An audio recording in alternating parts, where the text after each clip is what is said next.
आजादी आजादी का असली मतलब वही समझ सकता है जिसने कभी गुलामी की हो। हम सौभाग्यशाली हैं कि हमने स्वतंत्र भारत में जन्म लिया है। यूं तो आजादी की लौ 1857 में जल चुकी थी, जो 1947 में आकर हमारे देश को आजाद कराई। प्राचीन, मध्यकालीन और वर्तमान भारत को जानने से मैं स्पष्ट करना चाहूंगी कि जब हम फिरंगियों के पिंजरे में फंस गए थे तो रामदेव बसंत की चोला की एक आवाज पर टोले को टोले मराते थे और उनके इनकलाब जिंदाबाद और वंदे मातरम के नारों से खून में आ जाने वाला 5-5 डिग्री का उपमान अंग्रेजी शासन की जड़ें मिटा देता था।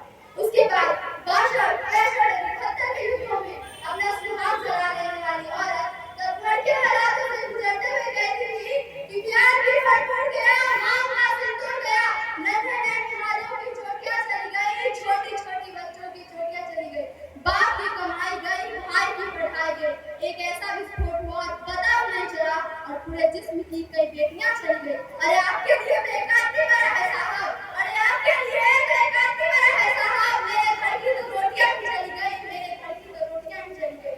इस तरह का पूरा परिवार अपने देश का शामिल कर रहा होता था, तब देश पर न्याय मांगता, तब देश लड़ जाने को कहता था, तब देश मर जाने को, मिट जाने को कहता था।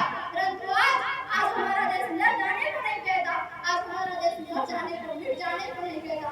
परंतु मेरे विचार में यदि कोई व्यक्ति अपना काम पूरी मेहनत, पूरी लगन और पूरी ईमानदारी से करे तो वही सबसे बड़ा देशभक्त है। मैं नहीं मानती हूँ कि फेसबुक, व्हाट्सएप, इंस्टाग्राम, यूट्यूब की पोस्टिंग बनाने मेरा नहीं देशभक्ति है।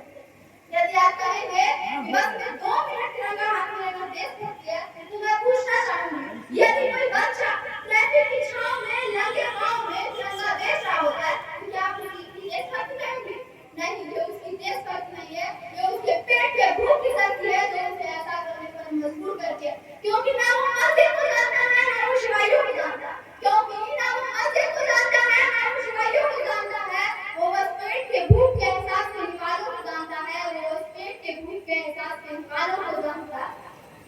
और मैं बता दूं कि महिला सुरक्षा के मामले में हम आज भी चौथे स्थान पर आते हैं और हम एक ऐसे समाज में जीते हैं जहाँ अपना घर की मूरत को लगते हैं छप्पन भोग और भूखे नंगे तरफते सो जाते हैं लोग, और भूखे नंगे तरफते सो जाते हैं। यही सच्ची देशभक्ति और यही सच्चा